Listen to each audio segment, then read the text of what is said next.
Call the meeting to order. Please rise for the Pledge of Allegiance.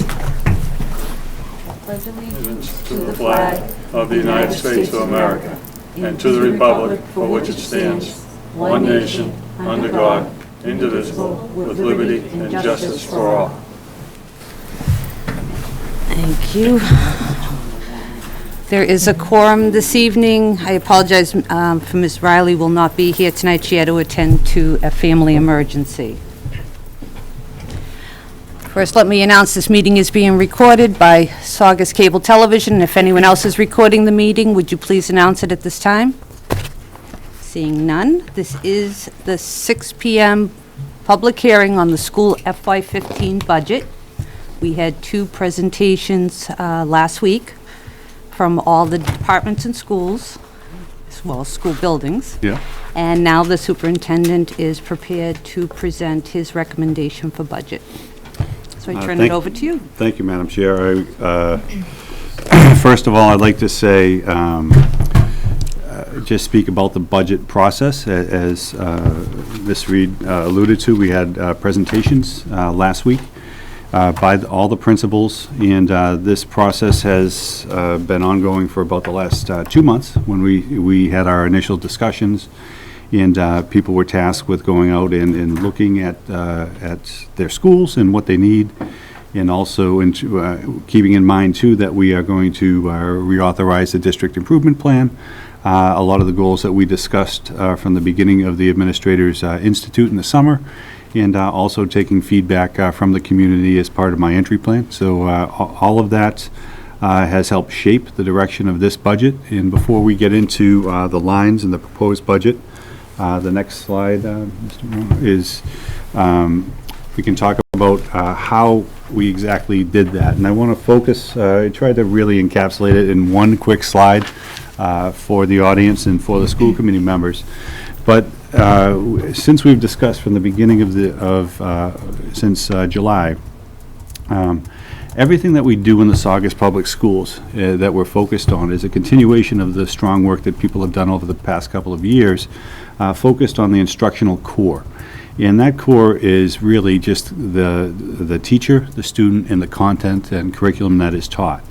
So basically, in terms of the teacher's perspective, how we develop our staff, how we hire and retrain and retain our staff, how do we maintain a safe environment within our schools and our classrooms, and how do we ensure that teachers have the opportunities for collaboration and growth for their own skill sets so that translates to results for our students. In terms of content, basically that's everything as to what we teach, how we teach it, and how we assess to inform future teaching, and how we can procure 21st century materials and learning opportunities for the students we serve that they so much deserve. And from a student perspective, again, and you see some duplications of things here and the themes as they're emerging, we ensure that they're prepared for our futures, and this is somewhat of a departure, particularly in the past 5 or 10 years around Massachusetts. And I emphasize this point in that we're not teaching from our past, how we went to school in the high schools. And I know many people watching at home have lived in Saugus for a long time, or their school experience often comes to mind as we prepare and we talk about things that students need. And it simply is not the environment that it once was. Our students are competing against students from across the world for jobs that aren't even invented yet, okay, that they have to be prepared for. So they need the collaboration skills, they need technology, they need mathematics, instruction, science, all these opportunities. And we really strive to make sure that they're prepared for whatever future is going to be in front of them in terms of the job market and having successful lives. We also are ensuring a safe and vibrant learning environment for all students, and most importantly, echoing that theme of inclusivity and access, ensuring access to all academic, artistic, athletic, performance, civic and social education opportunities for all of the students within the Saugus Public Schools. The very highest achieving students we have, the students who are struggling, and as was pointed out in our last meeting by a few members, everyone in between, okay? We have to keep an eye on all of that data and see how they're performing and adjust our budgets and what we need accordingly. And my hat's off to my team, Mr. Bruno, Ms. Andrews, Ms. Howard, everyone within this building, and all the principals as we meet regularly. They really have spent a lot of time looking at materials and things like that. And from our perspective, this is what we need to compete. And I'm not talking in that global metaphor now, too. I'm talking about next door in Lynn, next door in Linfield, and the like. Our students, we're preparing them to compete for university seats against all of the students in this area and across our country. So with that, I begin. Okay. So what you see before you now is the level service budget. So so right now our budget is $26,310,250. And the next category is fixed cost increases. Again, these are things that we are bargained for, and we know that exist before we even start the process. So contracts and bargaining with non-unit and unit is about $1,009,185. What we did this year, based on a lot of information that we got, frankly, that I heard from community members, town meeting members, and also school committee members, and in talking closely with Ms. Andrews, is we wanted to put what we predict for budget turnover savings right out there as we anticipate it, so that is less $197.69 for $812,116. Next, the other items that we have are extended school year program for special education, which is mandated. Increases in out-of-district tuition, including summer tuitions. Again, these are things mandated by and driven by student IEPs.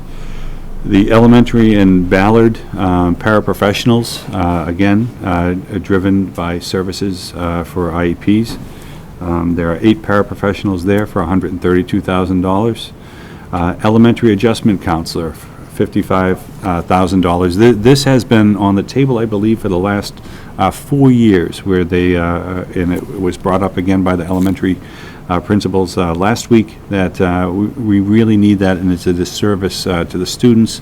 They don't feel as safe, they don't feel as included in the way, frankly, families are struggling nowadays with all kinds of needs and pressures. We need to make sure that our kids are ready for the classroom each day, so that is a priority need. The math and reading consumables for $30,000. Again, Mr. Bruno also took advantage with the money allocated by the town, and we already allocated money to get a discounted half savings for next year anyway, but this is the remaining portion of that. Next, at Belmonte Middle School, 3 paraprofessionals and 3 special ed teachers. Again, those are big ticket things at $49,500 and $165,000. Those follow IEPs as students progress up from elementary. At Saugus High School, a paraprofessional, that's $1,650. Again, needed for classroom coverage in IEPs. Special ed speech pathologists for the Veterans Memorial School, $55,000. At the vets, there's also a need for 2 increased teachers, again, special education teachers who are following IEPs, student IEPs that they're coming up to the vets. The contractual increase in the bus contract is estimated at $11,000. Restoring cuts for busing, $31,500. Restoring athletics, as we have already made the proposal to put $30,000 in with the $265,000 allocated by the town. We want to make sure that we keep that level the same way, so that more kids have access to those opportunities. And restoring a custodian at the Belmonte Middle School who has not been replaced in, I believe, 3 years. That's been an ongoing thing, and that is certainly now even more necessary with the expansion of the school, keeping it up, keeping it clean, and also some of the other newer areas to cover. The next slide, and so that comes to, I'm sorry, $28,293,533. The next slide shows the critical education needs for the district, and those needs as identified by the principals and also by maintenance and facility and others. The first two are just that. We need a scissor lift at Belmonte Middle School for maintenance necessary, particularly in the newly renovated and restored and painted gym area and a few other areas of that. The thing is, it is tough to transport the existing, very dangerous to transport the existing scissor lift, also with the truck equipment that we have. What and I believe a couple of years ago, getting a truck with a plow package was brought up, and this is a truck of similar proposal that has been made too, and very close to heart with recent storms, particularly the first storm, not necessarily the one this week.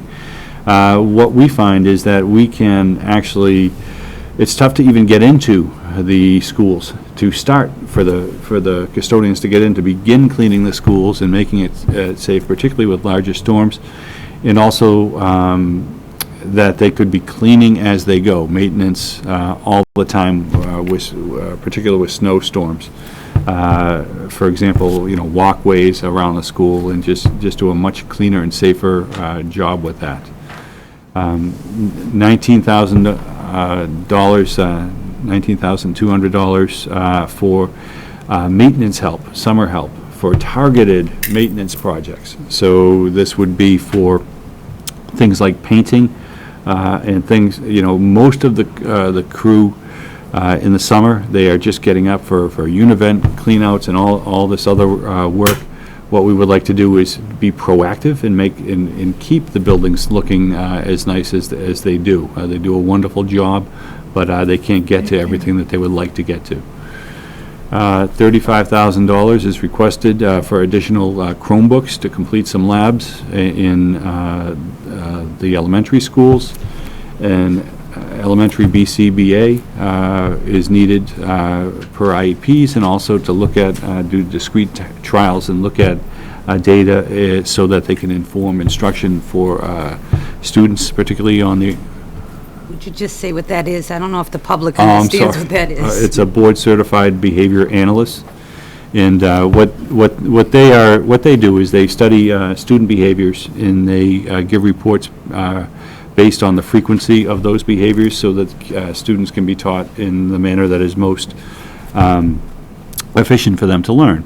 And particularly with autistic spectrum disorders and the repetitive nature of that training, it's very, very much an investment. We have one of them this year who is magnificent, and he is training to train other teachers on how to implement around the district, but we're also finding that we have so many students right now, in some of the other the prior slide talking about the new people at the vets. We're trying to expand that program so that students can be educated in their communities, and we're very close to doing that. Lisa Howard, who couldn't be here tonight due to a family emergency as well, she is putting together just outstanding programs with staffing, with consulting, and really doing that very cost effectively, that will not only will be able to service our kids well, but will keep them in their own neighborhoods and not have to transport them, which is additional cost. Let's see, elementary evaluation team facilitator, an ETL, who runs special education meetings, that has been asked for, I believe, the past couple of years as well, as one is shared and really can't handle the load throughout the district. the elementary librarian or media specialist at the Veterans School to really take advantage of, excuse me, of the great library space there. At Belmonte, replacing a computer lab and new desktop computers for $25,000. At Saugus High School, there is, and I don't know if anyone has had the chance to see the new magazine, Saugus High School magazine. I believe it's on the website. I'm not sure if you can take a look at the fabulous work that our students do. That is, Mr. Serino has expanded enrollment and is also creating incredible products with those students. And in order to keep the Adobe Creative Suite, it is a $10,000 yearly subscription. And it's the industry standard for students going into that field. Also at Saugus High School, social studies textbooks that are outdated for $20,000. A dropout prevention resource teacher is needed as well for students who are at risk for dropping out, so that we can get to them in a small group, individualized setting, using some credit recovery software and some creative ways to help them be successful, particularly in the last couple of years when they're so close to graduation. Next, half guidance counselor, half adjustment counselor is needed at Saugus High School in order to maintain the ratios suggested by NEASC, for which are approximately 200, less than 300, 275 per counselor, but also so that we can take advantage of the wonderful work that Ms. Matola does in leadership that she has, in putting on seminars and career exploration things for students, looking at our data, as I'll talk about later this evening in the regular meeting.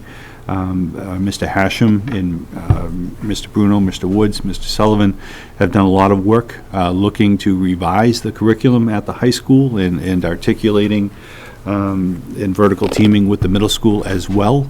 They've been doing that for a couple of years now, and we recently, just last week, were selected to be a MIMSI district and school. And in looking at all that data, so that students know which courses to take, which careers to follow, and expanding our AP enrollment as well as success rates. It's critical that someone is looking at that from a program perspective as well, and that we stay with those guidance counselor ratios. The new textbook series, again, extremely outdated. That is a $50,000 item.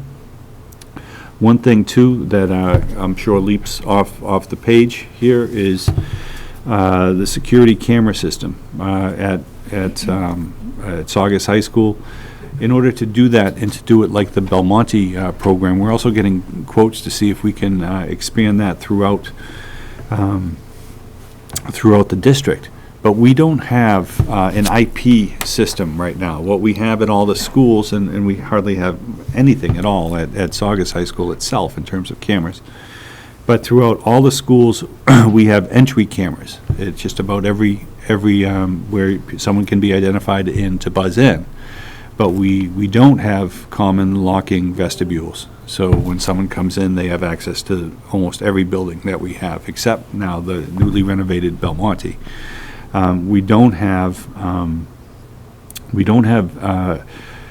outside surveillance cameras in a lot of our schools. Lyndhurst doesn't have any cameras at all to speak of right now. And what we're trying to do is look for a cost-effective way to be able to archive and look to see what's going on weekends, and to be able to share that with police and fire, particularly for in rescue situations and things like that. So we're working with that. Right now, that is the bid. Right now, it's at 110 to do the high school and to secure it. So is that just the high school, the 110? It's not any of the elementary schools? It's just for the high school. And the other thing that we were asked, that I made sure when Mr. Hashem worked with Mr. Vicerovic to get the quotes was that what parts of this would be portable if we do build a new school, and how we could parcel that out.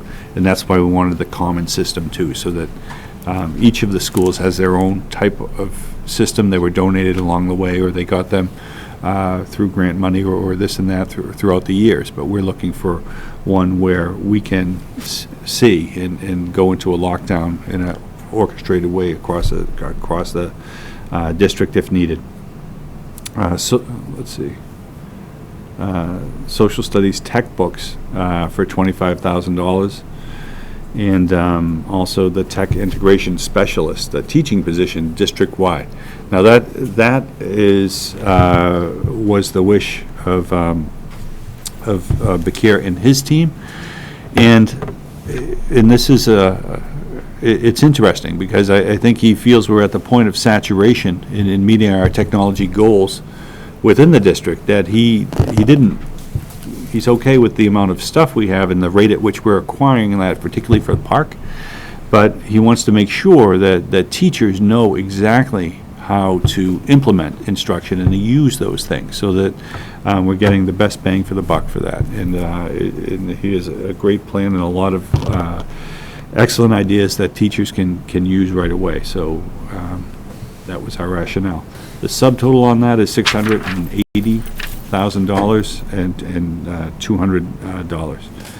The entire budget, the bottom line, is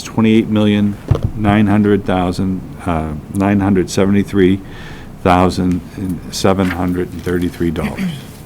So. Thank you. Committee have any questions? Can we have questions too, or is it just for the public? I'm asking the committee if you have any questions right now. Okay, I do. I don't see the request for a Belmonte wellness teacher on here. And I know we've had conversation with the group. Well, We did, and they didn't feel at the time. that wellness is important? No, I wouldn't say that. I did ask that question at Yeah. the budget meeting, and Yeah, I watched it. and they're addressing it a different way by using Next it year, you're going to do it through guidance? We're going to with- do that this with year, the too. gym, yeah.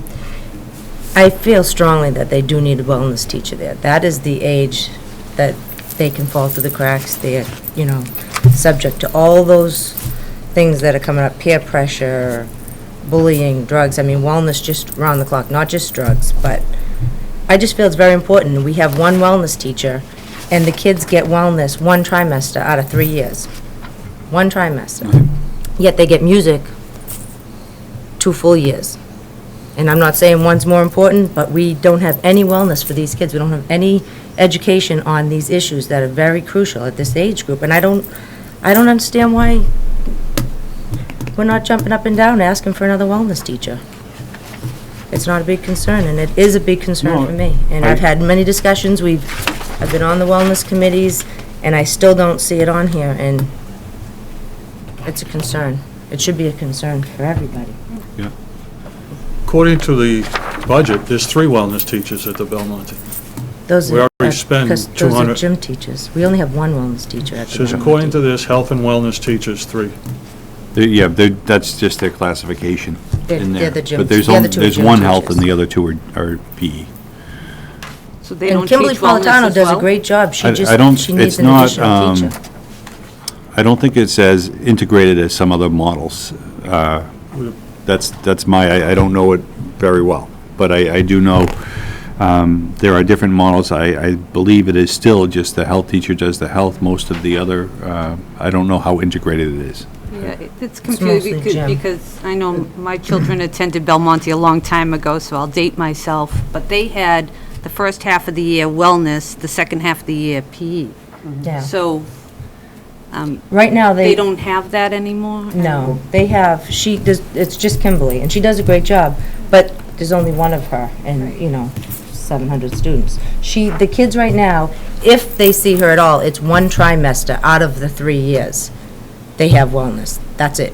Out of So 3 they may years? get it the third year, the There's some third students who will have it trimester. in 7th grade as well, but not all the 7th graders will have her.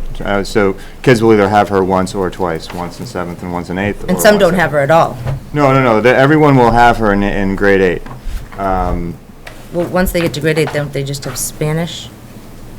As an encore for one trimester. So all students will have at least one wellness course. Some will have 2, depending on what their encores are for grade 7. And that consists of one trimester out of 3 years. Right, yeah. Which is not nearly enough. We all know that's not enough. Right, and then, and the, PE, they receive all year, all 3 years. And that's the bulk of the other 2. I mean, they're all in the wellness department, but most But of it's it not is- educating them on the issues that they need to know on a daily basis. So what the principal Dietary was issues, bullying. suggesting wasn't using one of the PE teachers? It's as having, part it's of- having guidance counselors do more work in the classroom and potentially work with students beyond what they do day to day. That's one thing that I know that Ms. Robbins was talking about doing, is accessing students related to a lot of the things that you concern yourself with in middle school age by using guidance counselors to assist with that. So would they be teaching a class, or would the students need to go to the guidance counselor to get, They'd be teaching a class potentially for a trimester. so it would be an additional, how would that be spread out? An additional trimester of wellness Right.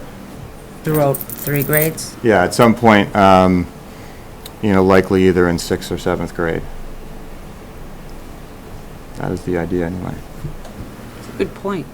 I mean, that's not the way I understood it, and I No, apologize, I didn't. My children had it half and half, so I just assume it continues that No, way. it doesn't. They don't have nearly enough. And this really is the age, a lot of them, for them, it's a turning Exactly. point. You have a lot of the 6th graders that are subject to the 8th graders that are, they don't have any education on the dangers of the substances that are out there. I mean, we need to educate them. If we don't educate them, forewarned is forearmed. That's just my opinion. I don't know why No, it's not a big deal. It's not just about the substance, too. It's not There's a just about lot that. of It's about- different I things. just said- I There's had said healthy that earlier. eating. It's about and- yeah. self-esteem, Yeah. dietary issues, Social. promiscuity, bullying, the cyberbullying. There's a whole slew of things that they are subjected to at this age, and we also should be preparing them before they get to the high school. And I know a lot of us want to think it's not at the middle school, but we do know it's there. Oh, yeah, It is. no. It's everywhere. And when we're not doing our job educating them in that area, as far as I'm concerned, in the middle school, and it's a big concern of mine. And I really was hoping that I was going to see that on here, that a request for another wellness teacher at the middle school. Well, and I would just echo that certainly the counseling department at the middle school takes all of those concerns extremely seriously, because they're in there dealing with students day in and day out. So I don't think there's any question in my mind that administration and teachers take all of those, all the issues you bring up very seriously. It just, it obviously comes down to making choices, and I think everyone would agree that the more education and the more we can support kids at the middle school level to make choices, echo your concerns. I think everyone They shares do a that. great job there, and I commend the staff. They do a great job Yeah. there, and Ms. Cab does a great job. But this would be in a way of prevention for a lot of these kids if they knew what they were up against and they knew the dangers. I mean, society themselves thinks that a lot of these things are no big deal. A lot of people think name-calling and the cyberbullying is no big deal. Some of these things ruin kids' lives, crushes their self-esteem at this age, and then by the time they get to the high school, they don't even want to go to school. I mean, there's many issues that get covered through wellness that I really think these kids need to be educated on. This was It's a big It's a big discussed. concern. This was discussed, the Wellness Advisory Committee? We've talked about the Wellness Advisory Committee, but we also have other committees outside of that committee that we've been talking and gearing towards that, and I thought we were moving in that direction. That's why I'm really surprised that it's not on here. Right, because the Wellness Advisory Committee would make that recommendation to the superintendent. Yeah. in the- To have another wellness teacher? Well, yeah, that that's what the advisory committee is, to recommend to the superintendent any changes in that area. Well, we've certainly talked about it. We've talked We've about it. talked about it at great has- length. It has come up. The curriculum has come up as we're planning events and things like that, asking those larger questions as to how, what do we do district-wide? And we really just started those conversations. And I do think, I don't think it's the case that it's not on the radar of the middle school administration. I know that it is, particularly as part of the counseling piece that they're invested in as well. But that I agree with you, Ms. Meredith, that it hasn't caught up in the classroom yet. The triage, so to speak, versus the education. Is there a way to do this, to add it to the curriculum without adding a wellness teacher? We You have want the to- curriculum, I believe, Mr. Bruno, correct? We have the curriculum there. It's just not implemented because there's not enough staffing. It's just Kimberly. If she had another teacher, then she could implement it. They already have the curriculum there. They just can't utilize it because she doesn't have the help. She's all alone. If she had another teacher, she could do it. I'm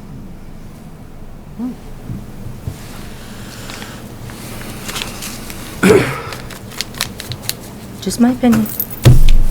Well, I see that Belmonte has 3 paraprofessionals, 3 special education teachers. Is there a way to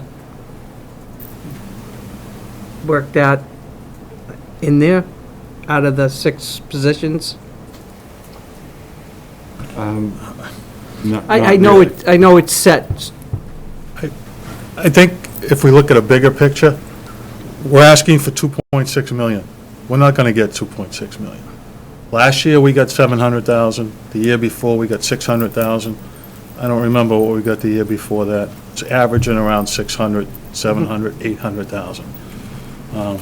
So to think that we're going to be able to get the 2.6 to implement each and every line item here is, as we've said every year, since I've been here, it's wishful thinking. At But you this still point in gotta time. wish, and you still gotta ask, and you still gotta fight for it. Sure, and there still has to be a list of priorities, so if funds become available, if monies become available.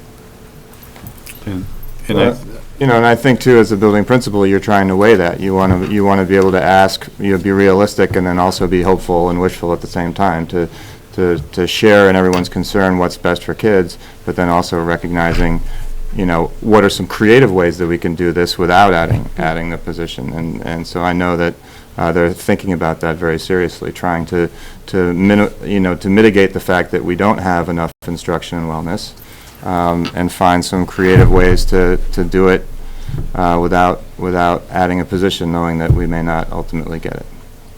And 'Cause- just being creative, too. I mean, as Ms. Howard was explaining, she's building programs, which is going to cost him hiring personnel, which are the paraprofessional special education teachers, to build programs throughout the district. But in the other end, you're going to save in out-district placement if they stay here. So funds may become available Yep. for other items that we can't afford to have. Because I believe 2.6 million is probably roughly what the town has available to disperse in new growth, in my reading of documents and talking to people, so. But back to this, I kind of went through this very closely. I'm not happy with projecting budget turnover savings and allocating them already at the beginning of the budget process. We don't know what's going to happen and what we're going to get for money. May I answer that? Okay, to address your concern, these are our known retirees as of today. Last year, this was also done, and so that the salary increase, if you look at it, was still around 800,000. We just didn't show it as total gross So that increase minus turnover. It's just a different way of presenting it, but it's not projecting out, we expect 4 teachers to retire. Those are our known retirees at this point. And going through the, one of the elements in their personnel, annual wage adjustment, bargaining, and non-unit, I'm very disappointed to see $101,000 already allocated for non-unit. wage adjustments in the next budget. I think that's a huge figure. It's never been what we've given, but Those it are- is in there. That's not just for non-unit. No, That's correct. but It's if you not. go It's through the also board budget, negotiations, Everything. which remain. but on page 20, line item, annual wage adjustment is requested budget of $101,000. I'm not happy with that figure whatsoever. That's a huge figure. We've never given that much money. I don't like that figure being And in. it's not just non-unit, it's non-unit and reserved for negotiations. We also have under consideration the sub-rates that we may have to adjust to, and that when that recommendation comes back, we'll be considering that. So you have to put Might money not- aside somewhere. Might not have all the money to do what we all want to do with I'm these not saying I things. agree with the whole amount. I'm saying that you have to have some money put aside for it. I believe in this year's contract is, in this year's budget, it's a zero line item. We zeroed it out. Yeah, and I think we zeroed it out the year before also. No. We didn't? We did have a Finance Committee meeting yesterday on subs and stuff like that, and I know Corinne will follow up Oh, with yeah, that. we'll have a recommendation Yeah. within the next couple of meetings. We don't need those figures today anyway. Restore cuts in busing. I don't remember having any cuts in busing. We did, budgetarily, Yeah? the difference is going to have to be made up by the transportation revolving account. We never What fully difference? funded that from last year's request to restore busing. That was one of the tier reductions that never made it back. But this is in next year's budget. This isn't in this year's budget. Yes, but once again, we're going to have to depend upon revenue to fulfill the contract, to fulfill the contractual payment that we're obligated to pay the company. And critical needs, I'm sorry, a four-wheel drive truck with a plow package for $40,000, in my opinion, is not a critical need. We just spent $20,000, how much, 15,000 several years ago to fix that truck. That truck, I bet, doesn't have 500 more miles on it since then. I realize it's old, and I realize it's only used, but it's only got 500 miles in a couple of years. I do not see a four-wheel drive truck with plow package for $40,000 as a critical need. Just don't see it. I don't see why a call to the plow company that's under contract for the schools, if we have any issues, that I'm sure they'll be there in a short period of time to help out if there's any things there. Going through this budget also, I guess, line item by line item, one of the questions I had, we don't have I'm sure this is just a clerical mistake, page 14. Saugus High School, right about in the middle, technology teachers. I'm sure it's just a typographical error. 0 FTEs. Mr. Grabowski, I apologize, when I put in the line new hire, the FTE doesn't add, it would be 1. Okay, fine. I figured it was that way. HR manager, we don't have an HR manager, yet the budget still calls for $65,000. Yeah, we are going to have an HR manager. We are. I was under the impression that we were going to look at doing away with that position. Trying to get some different ideas for how we would reconfigure and who we would have in that. But it's, And again, back to an old bugaboo of mine, consultants. Fiscal 14 budget was 20,000. We just transferred money to make it 30, and you're requesting 30 again. I think that there's some money there that doesn't need to be spent in that particular area. I just don't, I just don't like coming up with this budget, and then 2 months later, we wring our hands and get all upset over tiered reductions all over again. We've done this for 4 years now. I thought that we were going to maybe turn the corner on this and have a more down-to-earth budget where we didn't have to go through this exercise of tiered reductions every time. And I would hope that, I know you've only been here for 6 months, I would hope that this zero-based budgeting concept would take effect maybe in the next fiscal year. But this, to me, is just a repeat of the last 4 years that I've been involved, and I really don't, I don't like asking and then tiered reductions, asking and tiered reductions. It just creates a lot of confusion, it creates a lot of angst amongst a lot of people. I don't think it adds to the morale of the situation to have tiered reductions. Just my opinion.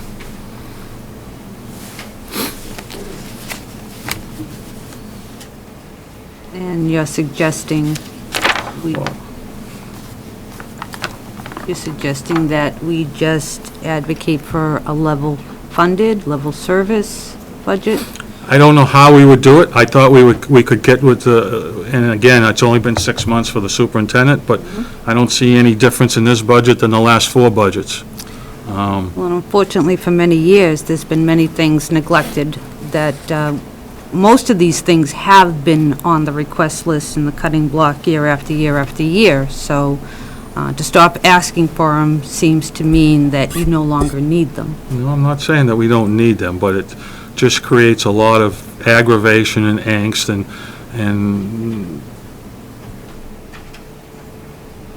bickering back and forth amongst people for tiered reductions and what is more essential or less essential with the tiered reductions. I think it's an exercise that doesn't produce any good results in the long run. And I just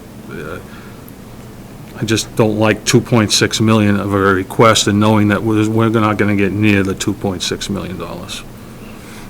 One thing you have to realize that it's the school committee's obligation under the general law to advocate for what we believe the Saugus Public Schools need to educate our children. And if that's the number, that's the number. Are we going to get it? No. But don't you think the public needs to know why we need these things? Well, So if money does become available, I think the public expects the school committee and the administration to be good stewards of their tax dollars and get the best value for the money that we're going to get and do the best that we can possibly offer and not wring our hands when it doesn't come about and say tiered reductions and cause people to have a fear in their minds. I know it's happened the last 2 years with tiered reductions. It was not conducive to morale or people, starting to fight and advocate that this is more important and that's more important. I that's think what's that's going part to of the happen. game. I mean, that's what you do. Every time I've done a budget, that's how budgets work. You're right, if we stop asking and they Just my stop opinion. asking, then they'll think that we don't need them, and we need all these things, most of these things, And I'm sorry, and some more. this community gets a huge bang for their buck here. They do. Their children get an excellent education in the Saugus Public Schools. That's what we're here to do, to make sure that And that happens. We're here to advocate and fight for them. Under any So circumstances. That's what we're doing. We'd just like to give them more opportunities and also address a lot of the social needs, like you pointed out earlier. These adjustments counselors, behavioral specialists, all these counseling services directly help the students. So, and that's all students. A guidance counselor is for all students. I mean, you may have a behavioral specialist that focuses on children that have a particular condition, but counselors is across the board. Everyone gets the same service. I couldn't agree more. We realize too, with the prior example, the tough conversations we've had in our administrative meetings, when we're talking about health teachers have come up, other subject area teachers have come up. And the reality, to Mr. Grabowski's point, is, and everyone's point, is that we're in our 5th year trying to get that adjustment counselor right now, at the cost of something else. And this is hard work. They're really tough decisions. We just have to prioritize. So this is exactly what we came back with, and there's stuff that's not on here, believe me. Okay, and I know it's my first budget. I know it's 10% higher okay, than last year's budget. I know it's 2.6, but this is what we need to thrive. And our kids deserve to have that type of education. We're not just, we're trying to build, we're trying to, that's why I started with that first slide. This is what we need to prepare them to compete with our neighbors and to prepare them for their futures. So, are there some things, that will be prioritized, and that's all of our charge, that's the committee's charge, it's my administrative team's charge, to come up with the final list, but these things need attention, so.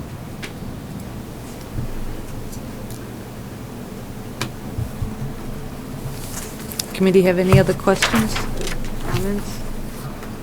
This time I'll open it for the public. Does the public have any comment? Let's come to the podium and state your name for the record, please. Come to the podium and state your name for the record, please. Is it last few slides? Jeannie Bartolo, Town Meeting Member, Precinct 6. I'd like to commend you. I know a lot of work went into this budget, and I agree with Wendy, and I also agree with you, Jeannie. I would like to see another wellness position in there, full-time. But I'm really impressed with the 3 special education teachers, the paraprofessionals, the special ed speech language, the veteran sped teachers ×2. I love the idea of this behavioral analyst. I think a lot of work went into this budget. I see some really positive things here. I wanted to commend you on it. But I would like to see what Jeannie suggested. If you squeeze in and maybe rearrange something to get the salary for that one position. Because you really have some good positions put in here. And I hope that they all get filled. Thank you. Keep up the good work. Thank you. Anyone else? Please state your name for the record, please. Dawn Gaffney, and I'm following suit, sorry, but when we talk about what the public expects, and we talk about preparing our children to compete with other areas and other districts, life skills is one of the most important. And when we talk about life skills, we talk about effective communication, respect, coping skills, self-esteem, goal setting. That's all part of wellness. It's not just bullying, it's not just substance abuse. There's critical thinking, problem solving. That's all should be part of a wellness program. And I think that is a critical point that's missing in this budget. Thank you. Thank you. Is there anyone else that would like to speak on the budget?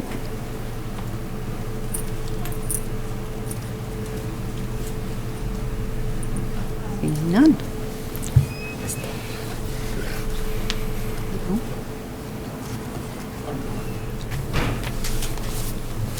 Well, Madam Chair, I make a motion to adjourn?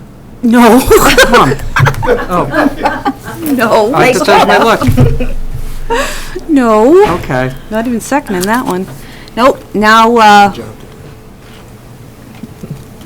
this, like I said, is a public hearing on the budget. Oh, okay. So we can vote the budget now. We can send it back to the superintendent for revision. We can continue it to the next meeting, but I do want to remind everybody that the budget under the charter has to be submitted to the Board of Selectmen by February 1st.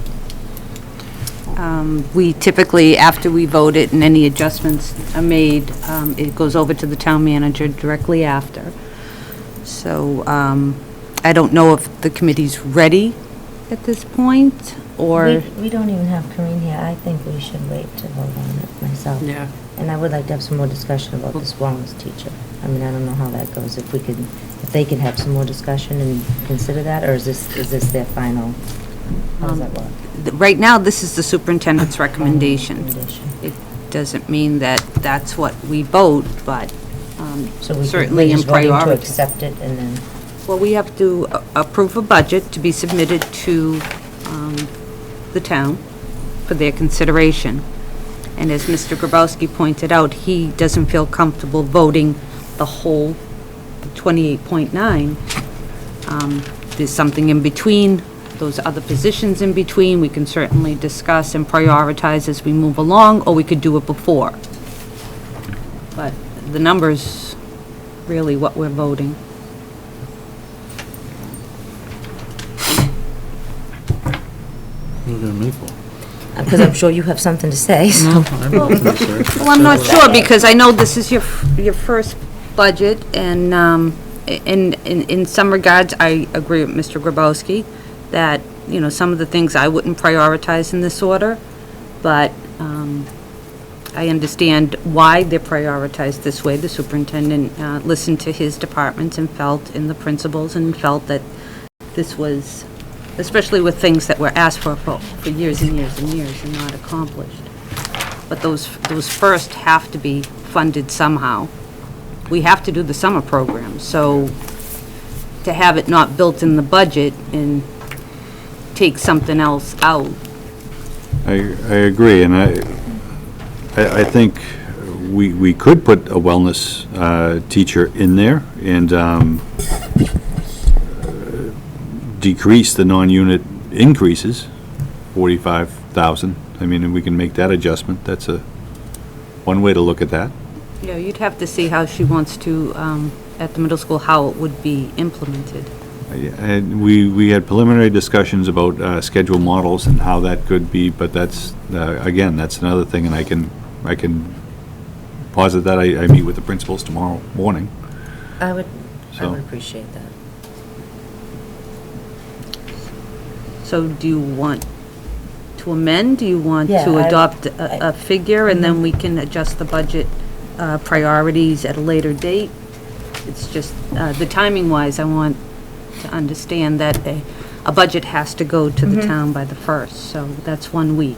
So how would we do that? We would make an amendment tonight, and then we could vote on it? I would feel We that. could if vote it's it in as there somewhere. amended to make that substitution, and I'll ensure tomorrow to know and get the revised, tomorrow or Monday, to get a revised budget to you. I don't know, that would be my suggestion. I don't know how the committee feels about that. I would feel taking out the four-wheel drive truck would go a long way to funding that position. Yeah, I agree with you on that. I mean, I don't know what shape the old truck's in, but If it comes down to a truck or Oh, wellness, please, wellness. I don't, I don't even want to talk about truck. We talked way too much about that a couple of years ago. We'll have people crawling underneath it again. I'd The rather big, see the that. big, the big deal with the plow is our buildings, all our school buildings are not on the sidewalk. It Correct. means there's a huge entranceway to get into it. And if you can't get a pathway in, no one can get to the building to clean it until the contractor comes and does all the yards. Usually when school's canceled, they don't come right away. I'll plow it if you put a wellness teacher in there, okay? no, I know what you say. I've Is talked it- to is it the a- janitors before, yeah, and they it's- can't get the snow blowers out, and because they can't get into the Can't school. get to the school. So that's why it's Yeah. on here. And it has been for quite some time. Is it a top priority? Over some other things? No. For some things, yes. Okay, what do we decide? Do you want to amend? Yes.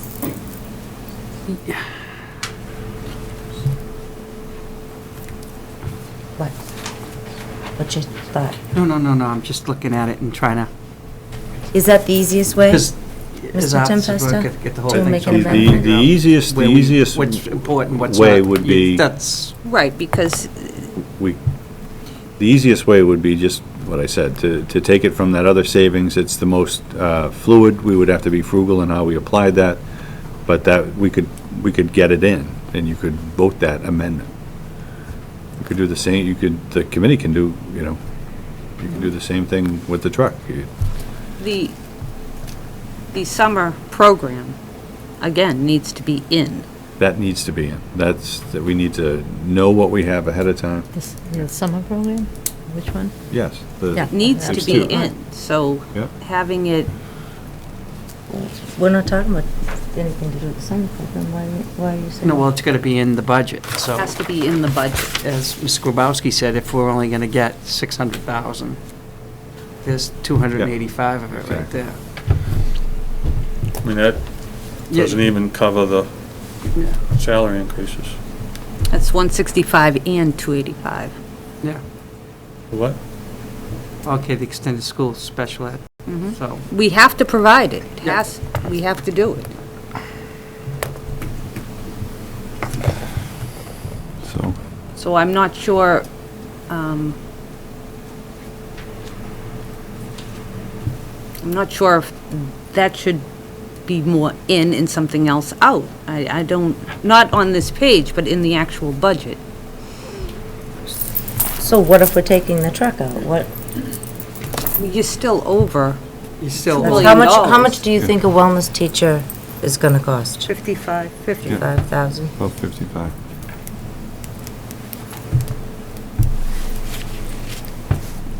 And you can certainly, I mean, if you want to amend to include the wellness teacher in reducing the annual wage adjustment line item, you can propose that.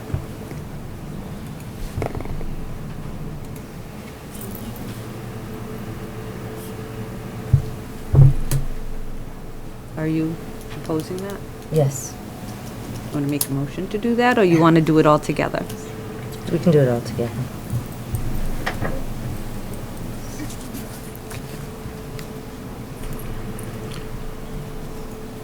Okay, so annual wage increases reduced by, what are we Good. saying, 50 or 50 or 55 to be safe. 55. This 28,000 that we transferred last time around for consumables, we need an additional $30,000 in consumables on top of that? Yes.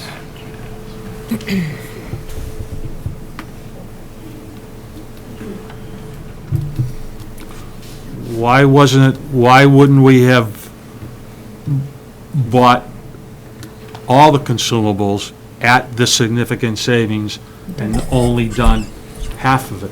No, we bought all the consumables. What we'd like to get into is a cycle of buying them in December so that we're able to save the 50%. Just Wow. just So like we net- did. That's for the fall. But we already bought 28,651 of consumables. That was like 50% off. That's Yeah. Why do we We're- have another 30,000 here in consumables would for be- next year? We're budgeting Purchasing to do the FY same thing we 16 school just year. did in in December. December. Well, why can't we let that ride and see where we stand at that time? To me, that's not a fixed cost, although it is a savings. Consumable. We know we use them every year. We know that we can get it for half price if we look forward and do 30,000 now, so that we're not paying 60. But you're looking ahead to buy for fiscal year 16 already, in Yes. 15's budget. Right. But we might It's not have money uncommon. left over or somewhere else to use at that point in time. Not have to budget it right now in this top tier of necessities. Well, I think the point the school committee had made, if you recall, was that these things, we consider necessities, and they should be in the budget, and that's why they're up at the top. But we already bought consumables for fiscal year 15. Correct. So But we this is wanna consumables maintain- for fiscal year 16. But we want to maintain that we are committed to purchasing them every year, and they will be in the budget. So we will purchase them next year. Why couldn't we move them down to the critical needs and put something else in its place for $30,000? Hoping that $30,000 will materialize in savings of some other kind to do that. Why do we have to segregate that money now for something that we're not going to need for another fiscal year? That could be moved down under the critical needs column, since we've already purchased consumables for next year. Because we'll end up paying full price for them, that's why. Not And then- necessarily, if something else breaks where we have some turnover savings or some other things. Just a suggestion. I just, if people want a teacher and a teacher is that important, we can put off consumables for several months until we see where we stand. Since we've already purchased consumables for next year.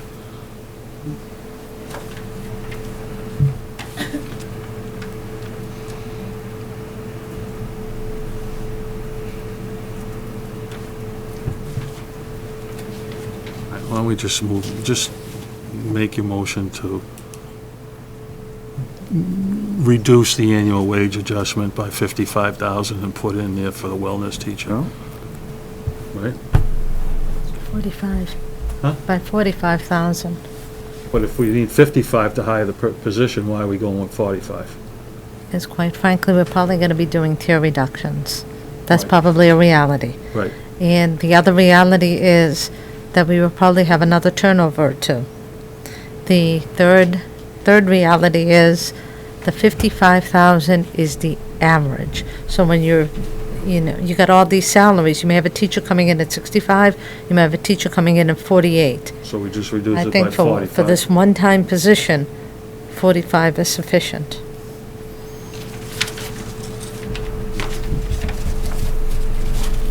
So I'd like to make a motion to reduce the annual contract budget. Annual wage adjustment. Annual wage adjustment by 45,000. And add a wellness teacher Middle school. to the Belmonte Middle School.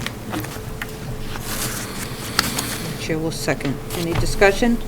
All in favor? All right. Aye. Opposed? Motion passes.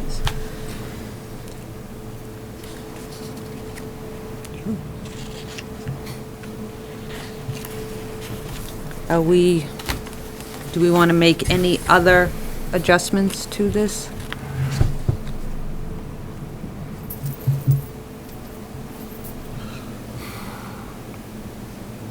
No? Yes. They're just getting ready. No. No? I'm just saying, the reality will probably be, as Mr. Serino said, there will be some tiered reductions. That, is probably a reality, so we'll just have to deal with that when the time comes after we get our allocation. Right, We'll just have to keep fighting. that's right. Jeannie? Would you please come to the podium, Ms. Bartolo? If you're going to ask a question from the floor. Jeannie Page 20. Bartolo. Thank you. Okay. Right in the middle. Thanks. So instead of 101, it'd be 101 minus 45.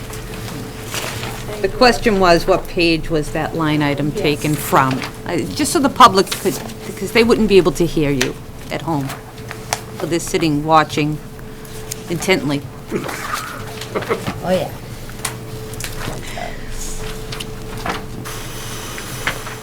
Any other amendments to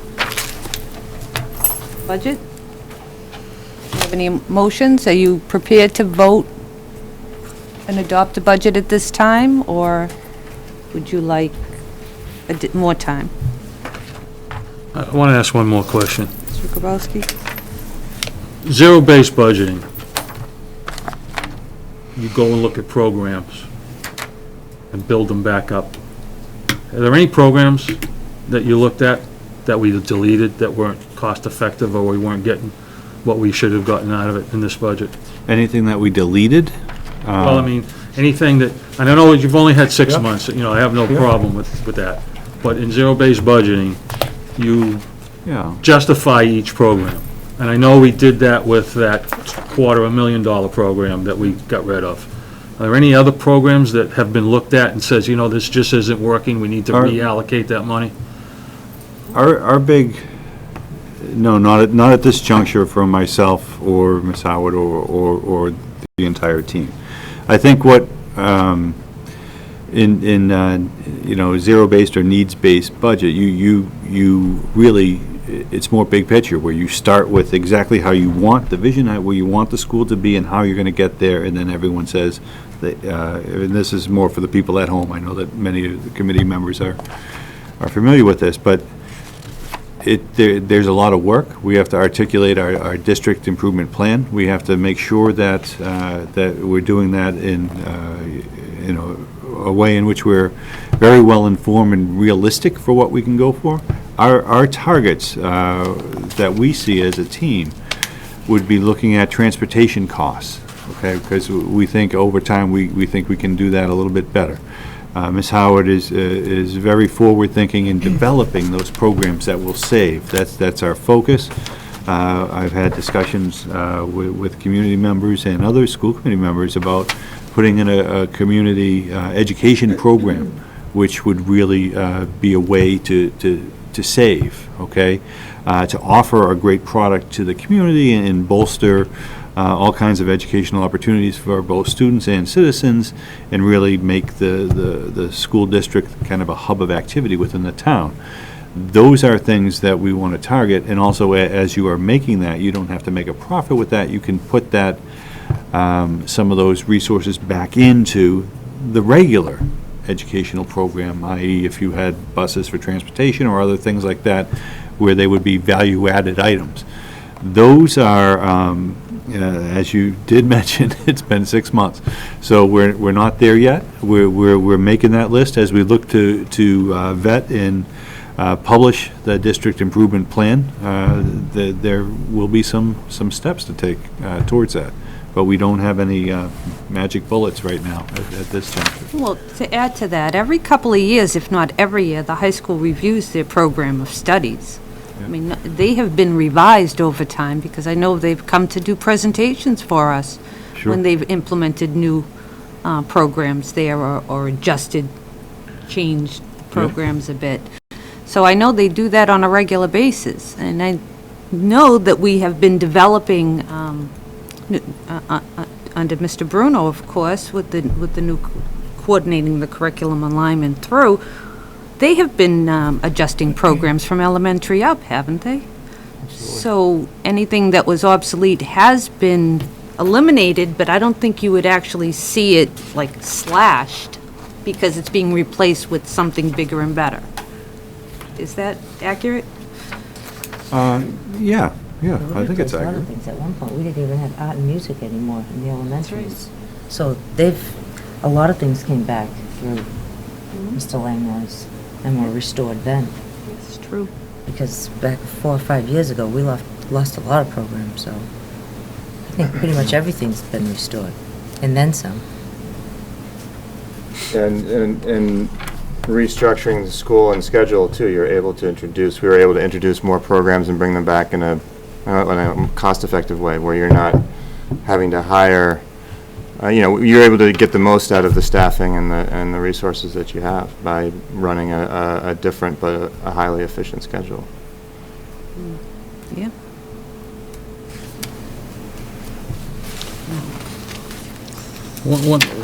Just looking at this real quick, one other question I have. Just noting at the Waybright School, instructional materials. No, never mind. I answered my own question, thank you. Oh, yeah, no, the question is, the budget request is 15,154. Is that included in the consumables? Yeah. That's the purchases at the beginning of the year and other materials. That's not the consumables.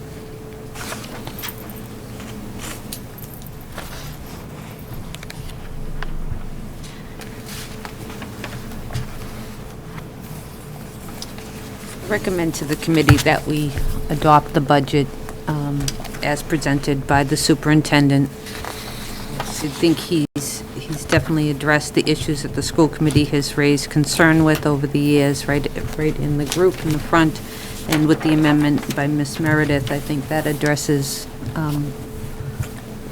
everything. Yes? Yes, I agree. Do we, You making a motion? I can't make a motion. Madam Chair, I make a motion that we accept the budget that was laid out in front of us by the superintendent, As with the amended. with amended by Mrs. Meredith. And the chair will second. Any discussion? All in favor? Aye. Aye. Opposed? Motion passes unanimously. So with that amendment, you'll send it off to Town Hall, and then we can get the copies over to the selectmen also. We have a draft cover letter for that, too. We can get that out. Yeah. So, that is the budget. We do have a 7 o'clock business meeting to follow, but could we take a short recess at this time? Motion? Motion to adjourn? No, to recess. To recess. Second the motion to recess. Actually, now to close the Don't budget we hearing. close this Oh, part have of to the close meeting, it, though? just like- Don't we close this part of the meeting? We closed, Close the budget. We didn't well then make a close it. motion. Make a motion at this time to close the budget hearing? Chair will second. All in favor? Aye. Opposed? Motion passes. Yeah, it's right here.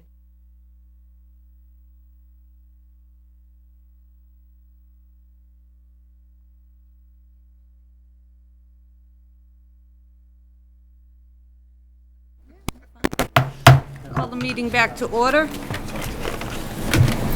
The first part of our meeting, of course, was the budget hearing, and now we move on to the business meeting. First, we do have public comment. Is there any public comment this evening? Seeing none, no student representative this evening. We do have approval of the minutes. The December 12th that were tabled at last meeting, I believe those have to remain on the table, so we'll move to January 9th.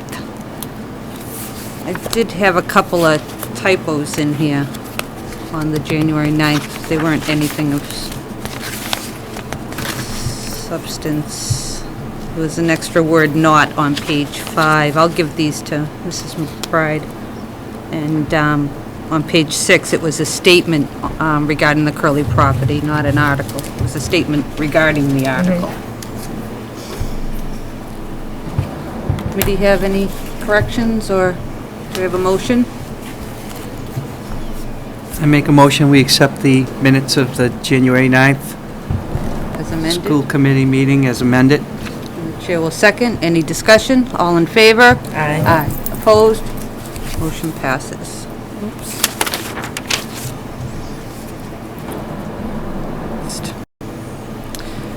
Next, voting of warrants. There were no warrants. Madam, no, we in do this not have packet. warrants I this know it week. was on the agenda, and that's why I was wondering if maybe we received them late, but there was none for this meeting. Do we have a finance report this evening? Yes, we do. Ms. Andrews? Thank you. As of December 31st, 2013, the Saugus Public Schools has expended and encumbered $10,960,235 against the adjusted appropriation of the original budget.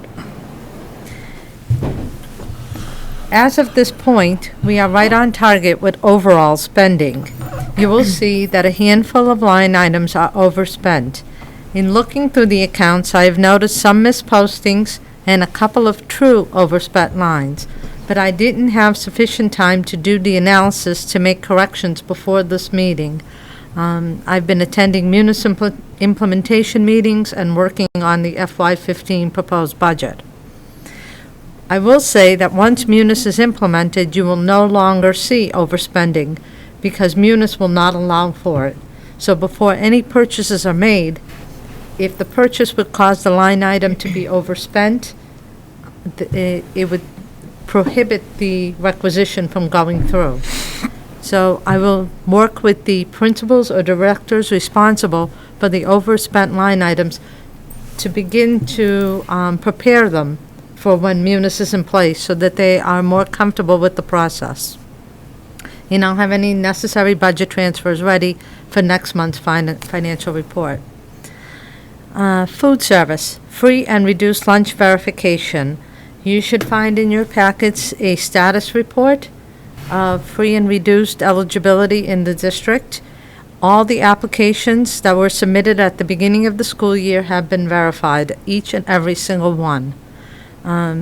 There are 281 fewer students eligible for free and reduced lunch this year than was last year. which amounts to a nearly 10% decrease. I believe this accurate portrayal of our students' economic demographic will aid in making better decisions for our programs: athletics, all-day kindergarten, fine arts, and transportation. The food service verification officer will continue to verify all new applications as they are received, and she will be working on submitting reports to DESE. In March, she will also verify all incoming free and reduced eligibility applications that are received for kindergarten students who register. This will help us to accurately determine those students eligible for the tuition scholarship lottery. Much work has been done, but there is more to do to complete the process, and I thank the committee for their support earlier this school year to provide additional funding for this position. Munis, we have been working on the chart of accounts. We are looking forward to having one more meeting next week, and hopefully that portion will be almost complete. In February, we'll be working on the purchase order system and the accounts payable system. And I want to emphasize that staff training will occur in late spring. At this point, it's just laying out the groundwork for those systems. The end-of-year report that was submitted in December, the audit by Powers and Sullivan is scheduled for February 10th and 11th. I still have not heard about the Belmonte School audit. And that's my financial report. Any questions? Actually, I want the follow-up question with the superintendent regarding the Belmonte audit. Did you meet with the manager? Did you request? I haven't. You I have haven't a met with them meeting since? scheduled him for Monday. That's fine. On the unit system, I noticed when we sign bills, there's some bills that have no PO. Is that going to have to change? And those are for purchases under 500. So that will not necessarily, Munis, when you're in Munis, if I understand it correctly, and if it works as Budget Sense did, every requisition will generate a purchase order. But the process for purchase orders under $500 will end with me. Anything over 500 will go over to the town procurement officer, and then the town accountant. So if an individual in the district wants to spend some money now, do they go through you to get a purchase order Yes, they do. They have to fill out a requisition form. first? Requisition form is approved by the director or principal of that program or school. Then it comes to me for approval, then to Superintendent Tempesta. But it won't allow an overage. Because it's a manual system. So It will, does now. Yes, because But it right won't. now, because it's all a manual system, and I tried last year to implement a manual tracking system, and it did prove way too cumbersome for my staff, and I tend to agree with that. So that will go away with Munis. Yes, And that'll because be every kicked out. requisition will be. It'll be kicked out before the purchase is made. It will tell the requester immediately, your Oh, line okay. item is overspent. Oh, okay. Very good. I knew you'd like that. What about the other end in deposits? Are those, it still has to be waited for postings, correct? I am not involved in the cash management piece of Munis at all, because I have no Right. role in that. Right. But I think if it works the way it did in my former district, deposits will be made by journal entry. You know, the recording of deposits. Right, because in the revolving accounts, that's where the issue comes up. If it's not posted, sometimes it looks like there's a deficit in there, so if you try to spend out of it, because they're not the Yes, deposits I aren't agree. posted Yeah. yet. So I didn't know if there would still be a delay. It would still be a concern, yes. Is that one of the items that we're talking about later on? Yes. Because I have a question on that. Because, well, with the Munis system, I was just curious, and I understand our business office, we don't handle any part of deposit reporting. other than making deposits. That's so correct. I don't know if we can get those answers here. My question would be that I would think that every deposit should somehow go through the business manager's office, and I understand that she doesn't, or the business manager doesn't get that information, it goes directly to the town hall. And I believe our business manager should at least be aware of the deposits and what they are and everything else as part of the proper business running of the school. And we'll discuss that later in the agenda. There should be more procedures in place where we could better track. And also, the problem, if a deposit gets lost or it's posted to the wrong account, how would we know? Well, I want to clarify a few things, okay? I am able to look at the revenue accounts on ACS. Yes. And when you look at the expenditure reports for revolving accounts for this month, I had to go in and check the revenue because in one case, I had one revolving account that was in serious deficit. But what happens is, when the ACS reports are printed for me, the cash may not have been posted. So if the ACS report was printed yesterday and cash was posted today, it's not going to match. So I have to go on and check the revenue. So I'm able to do that. And as far as knowing mispostings, I do have to do fund reconciliations for the town accountant. That means that you know what the deposits are.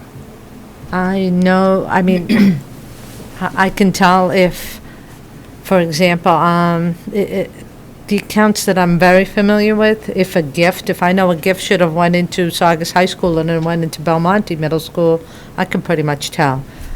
It's very easy with the grants. Because I have all that information, I can tell if a grant deposit was made into the wrong fund account. It happens. It does. And I can just check on those. But you can't check on cash deposits. No. Other than to see if a deposit was made, I can see that. Yes, any questions on the finance report? Thank you. Thank you. Next, we do have the superintendent's report. Thank you, Madam Chair. I have 3 items to report on, all, again, surrounding the academic core. Secretary of Education, Dr. Matt Malone, visited us at the Belmonte Middle School on Thursday, January 16th. And it was, Kerry Robbins gave us a tour of the facility, and we looked at some classrooms as well. Mr. Serino, Mr. Grabowski, and Ms. Riley attended as well on the tour. And he was very impressed, Dr. Malone, with the instruction that was going on, particularly involving the STEM our programs that we had. He made mention of considering the art, Say what STEM is, so the yes, public at home. Oh, I'm sorry, yes. So science and technology engineering is what STEM stands for, and he was very impressed with the programs that we had and praised them. But he was also equally impressed with our arts program and our drama and particularly some of the pottery pieces. And mentioned that it should be a STEAM, which is another initiative to include the arts in science education and that way of thinking. He also commented on some upcoming grant opportunities that we would have, specifically with innovative school grants and some other programs that are coming out soon from Commissioner Chester, and we look forward to being considered for those. The other program that he mentioned targeted from the governor to the commissioner, a new emphasis on trying to make a full-day kindergarten happen, which is something that we would definitely love to be able to offer, and those kids have a great head start in the Saugus Public Schools. Again, as you know, preceded with our budget portion of tonight's presentation, we just need to make sure that we can find the point at which we could afford that. So any assistance they could give or funding for that, we're very much looking forward to hearing them, and I will be following up with them.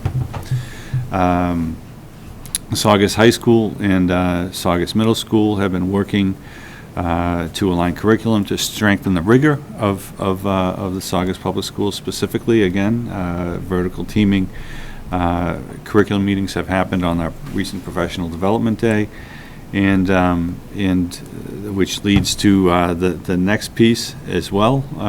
Again, all STEM, science, technology, engineering, instruction specific. That I was excited to receive an email from Michael Contopassis, the Executive Director of the Massachusetts Math and Science Initiative, offering a letter of agreement for us to join in the MIMSI Cohort 7 for the upcoming 2014-15 school year. I'd like to thank Mr. Hashem and his faculty for hosting the team for their visit. They were very impressed with the instruction that was going on, and also for again, Mr. Bruno and his team, specifically Frank Woods, who was on point for us with the grant process and both putting it together, writing a good portion of it, and gathering the research and materials that we need. So this is going to be a great opportunity for our students. We spoke about it in previous meetings, and they are also anxious once we meet and start entering into that agreement. They want to come out and also do a presentation to the school committee and the viewing public for how they hope to work with us to expand our opportunities in our class sizes, and also student success rates on advanced placement examinations. And they also offer equipment, professional development opportunities, and cohort modeling for our teachers, and study sessions, Saturday study sessions, as well as evening study sessions for the students to help them be successful with those exams. So we look forward to that as well. So those are the 3 items that I have for today. It's pretty exciting to be invited into the program, but I was wondering, I know one of the goals was to increase the AP enrollment, especially at the high school. Do we not have business courses as well at the high school? Or anything that's not college prep? Yeah, we do. We have a range of courses at different levels. Yeah. So even in the business end of it, accounting, things like that, and math? I would have to get back to you on that. I don't know how subscribed the accounting classes have been as of late. I don't feel, I don't have that at my fingertips. No, but- that's fine.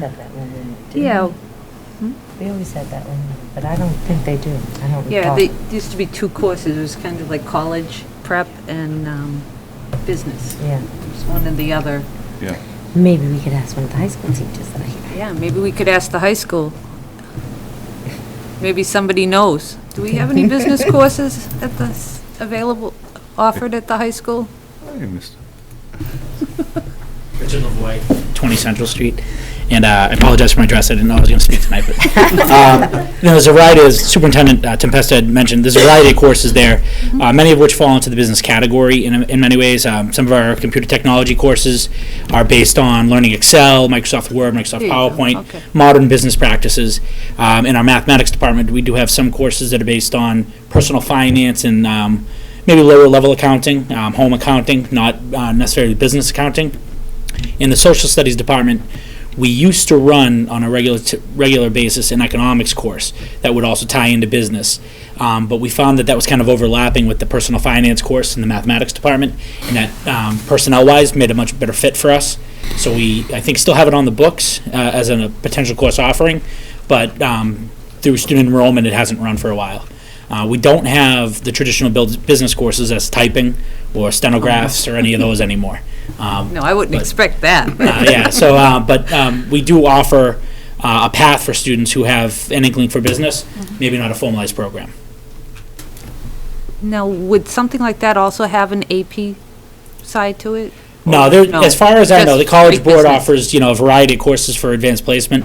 I don't believe there's any college-level credit courses in business, beyond maybe an AP economics course. But staffing-wise, we really don't have that, and based on student interest, we haven't really seen a need for it as well. When we had the brief discussion with the Math and Science Initiative, we did talk about a variety of courses we'd like to see come to the school in the AP program. There may be some more mathematics courses that would suit those students, or, we're talking about AP government, obviously not business, but something that I think we need as well, so. Well, I know a lot of the courses, it all depends on enrollment. Some students, if there's not enough, it's not enough to run the Yeah. course, so. Yeah, exactly. They're still on the books if, Yeah, and like I said, I'm not 100% sure with the program of studies. I should know, I apologize, but we did offer an Economics 1 and an Economics 2 in social studies, and we had very similar courses in the mathematics department.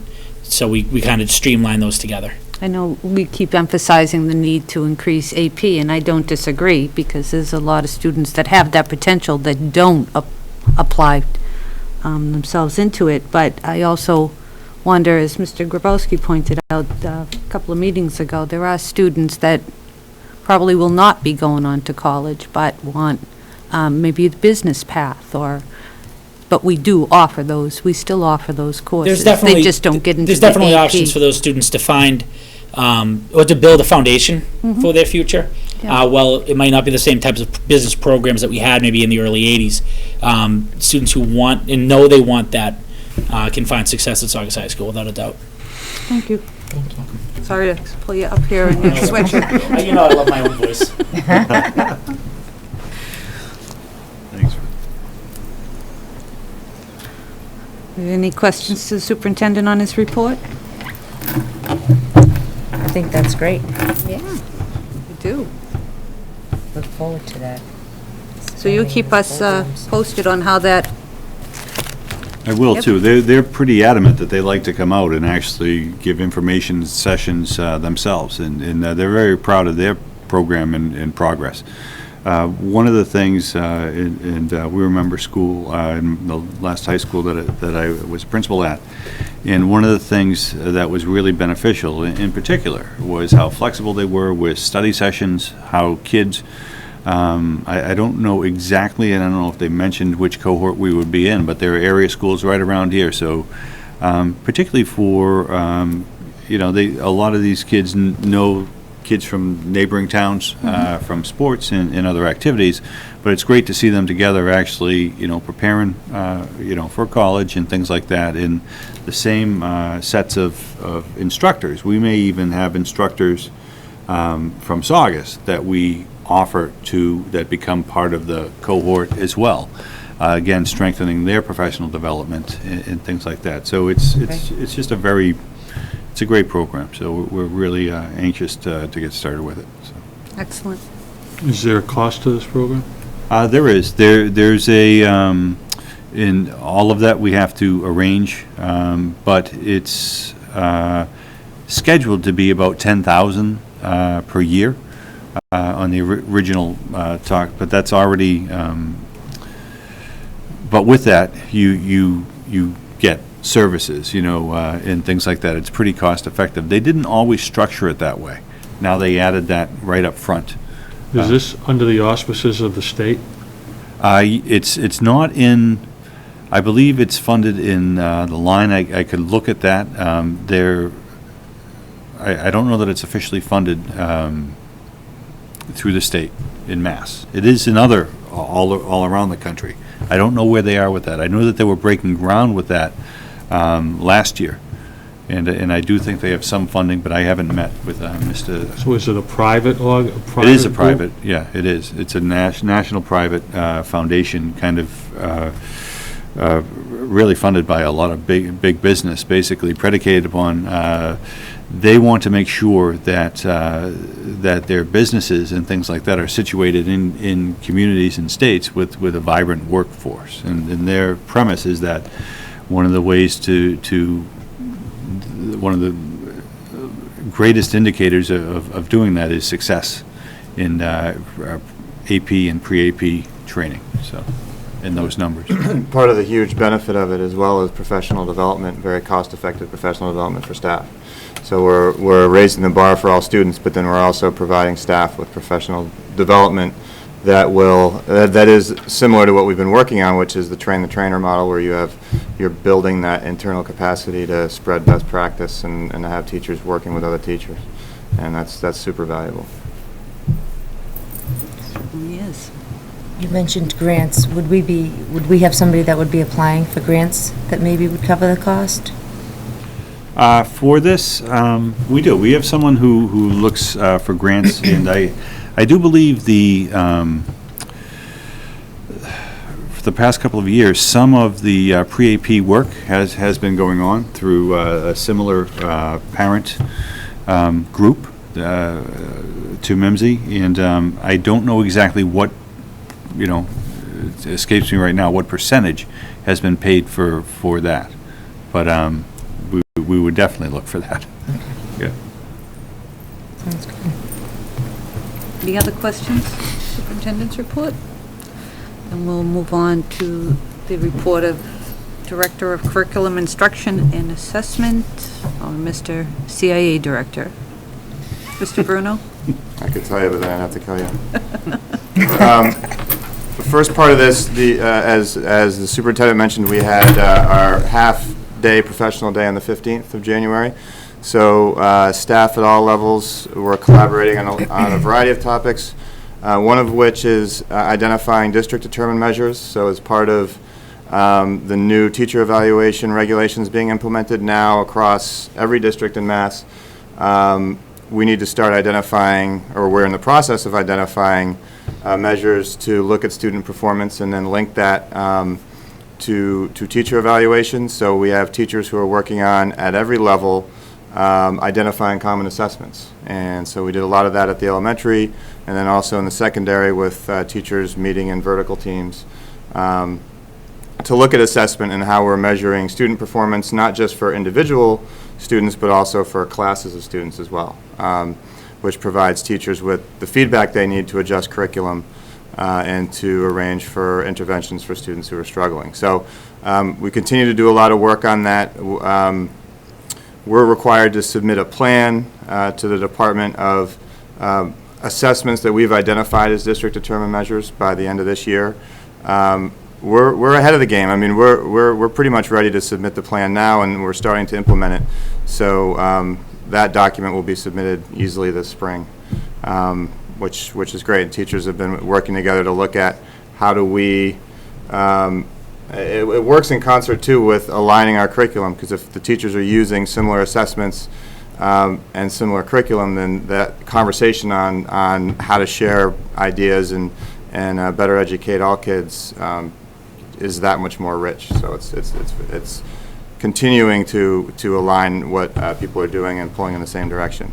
We also had the middle school social studies team work on Discovery Education Tech Book, which we're piloting through the end of this year. It's a digital curriculum that's at the middle school level. So they were working on sharing ideas on how to implement that for the rest of the year. I wanted to thank the curriculum department for all the work that they did, and program leaders as well, to prepare the school improvement plans to get ready for tonight's presentation, and then also the presentations we had by principals last week. We have more Keys to Literacy training underway. So we have 35 teachers who volunteered to take part in free professional development that we're providing after school. So there's 4 3-hour sessions that are taking place over the course of the spring.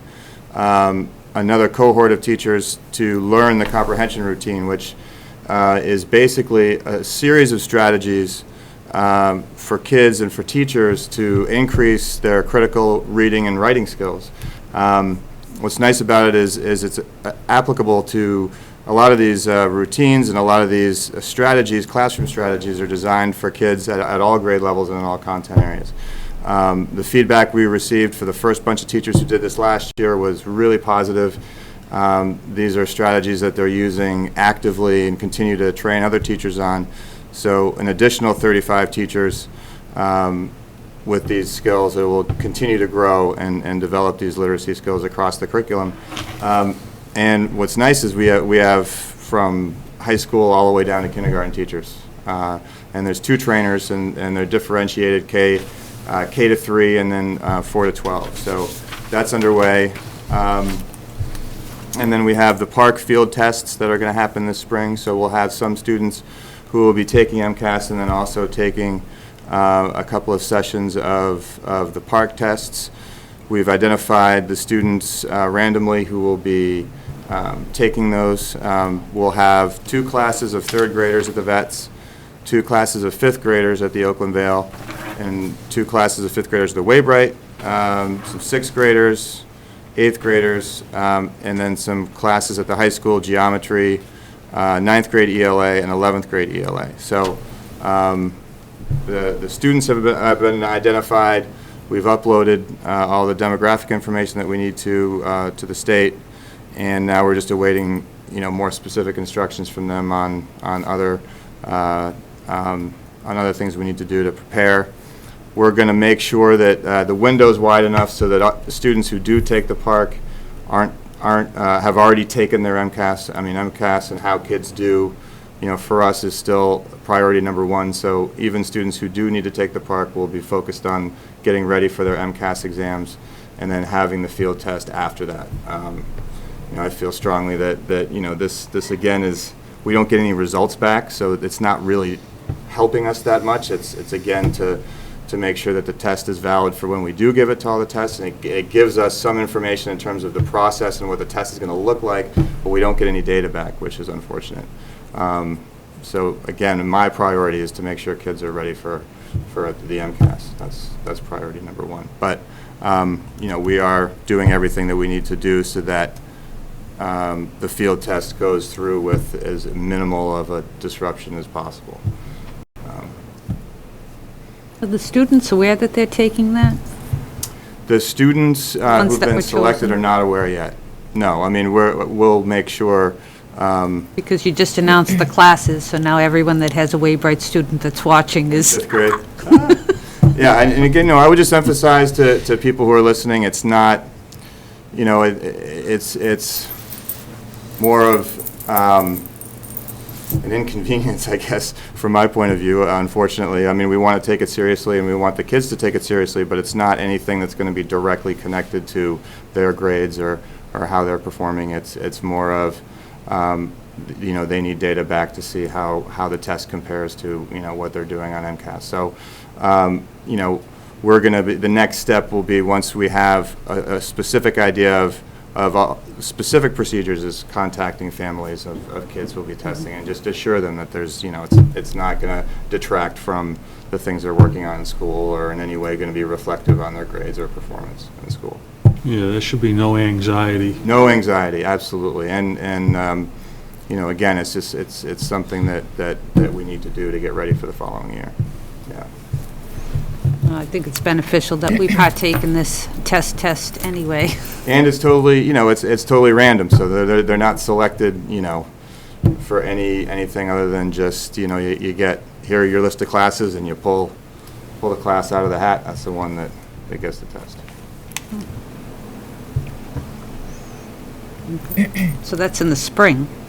They're going to take, some students will take, there's one in April, and then there's an end of the year one in June. So there'll be some students that will only test in April, and then there will be a couple of classes that will test in April and then again in June. But we will get some information back, not individual tests, but maybe some. No, No data at all? Nope. we won't receive any data back on how the kids did at all. It's still beneficial to participate in the test because you get a preview. Absolutely. I mean, we'll get a good dry run of what the administration will look like. We'll be able to test because some of the high school tests will be online, so we'll actually have we'll be able to test the online portion of it, which will be very valuable. Do you have any questions? We were going to participate in the park workshop, but it got canceled due to the snowstorm. So it's rescheduled for March. I'd like to learn a little more about it. March 4th? I haven't seen when the reschedule is. March 7th? I haven't I seen think it's it. March 4th. I haven't seen anything go out about it. The No. rescheduled date. Yeah, I got an email. No. I don't recall.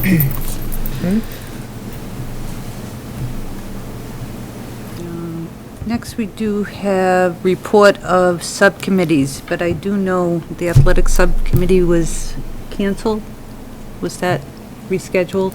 Because of the snowstorm, I don't... Yeah, next Thursday. Next Thursday, okay. So we'll place that on next agenda. Do you think we'll be ready for that? I'm not sure how much we'll be ready for. I mean, we'll have an initial meeting and see where we stand. Okay. I think there's a big bunch of components in here that, you know. So why don't you... March 4th. When did I receive that? March 4th.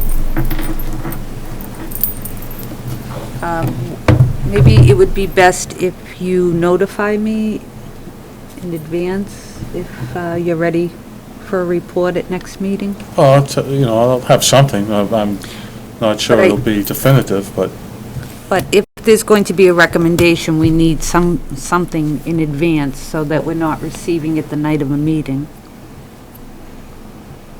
problem is, and I think I articulated, if we're talking about a certain dollar figure, and now I told you they're talking about something with fees for fine arts, They were to be reviewed, yes. we'd have to know what kind of dollar figure we're talking about, Talking about the 30. the full 30. Yeah. It's fine.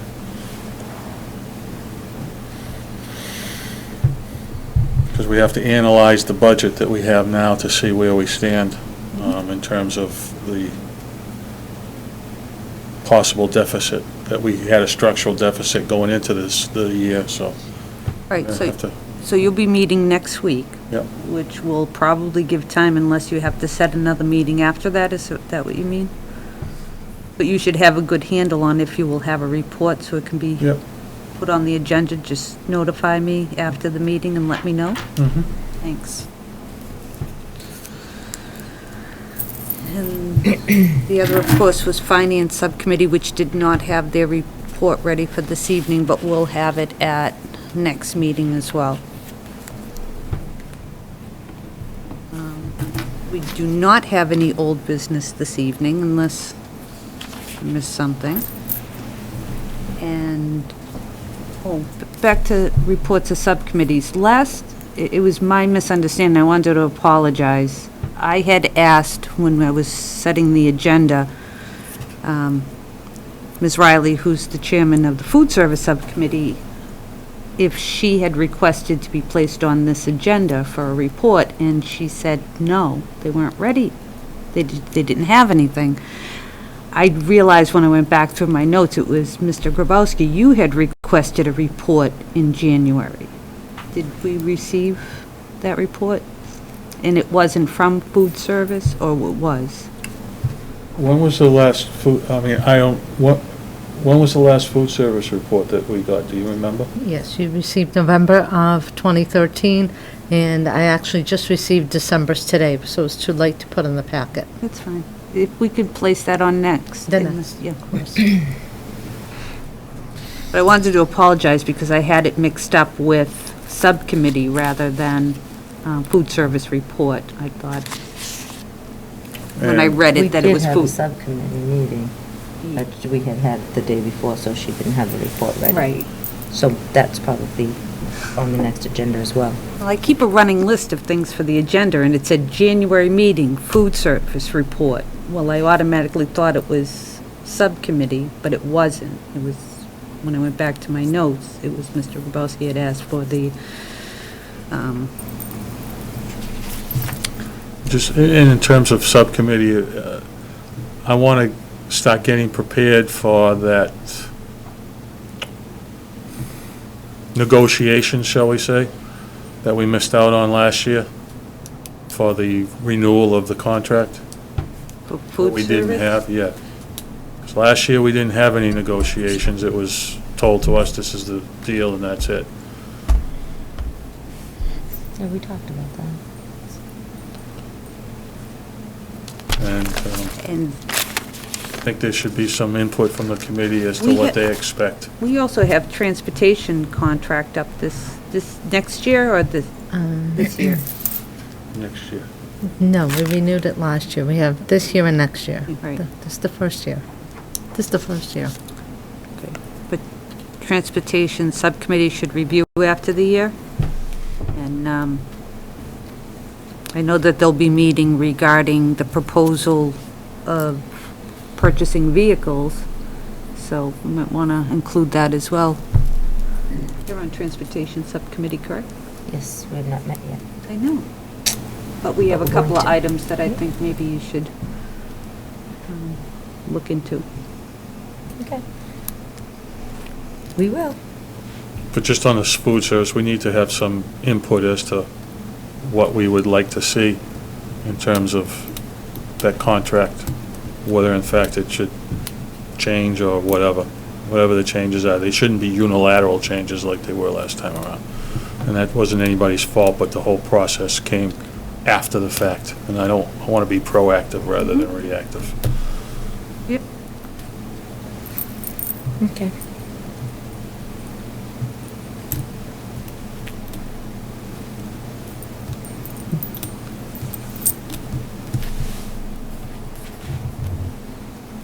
Is there anything else for subcommittees?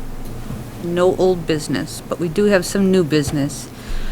We have a recommendation on a field trip for Saugus High School. Sorry about that. To England and France in April of 2015.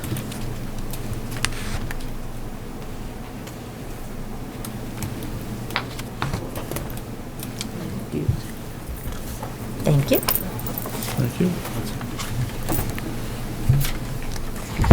Looking for chaperones?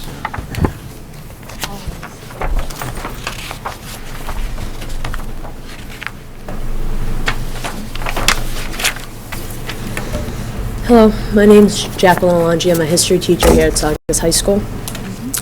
Tonight I'm here to propose a trip for April vacation of 2015 to London, or Great Britain, France, and the Netherlands. Specifically, we'd be going to London, Normandy, St. Malo, Paris, and Amsterdam. It's a 12-day trip.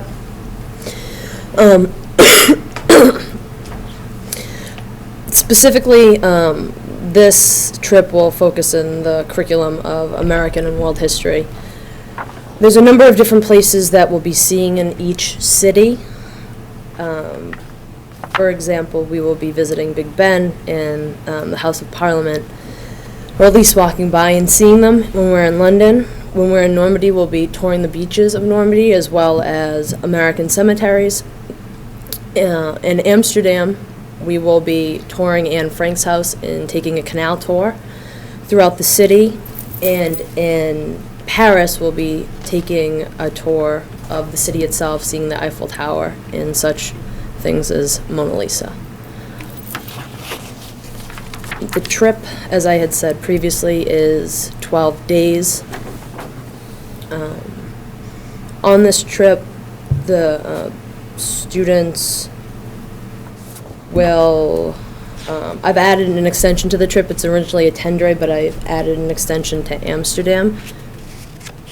When deciding on what trip to present to you, I went to the kids themselves, both students that have traveled with us and a variety of freshmen, sophomores, juniors, seniors, and also other teachers. This is my first trip I am proposing to the school committee. I have traveled with Ms. Lavoie.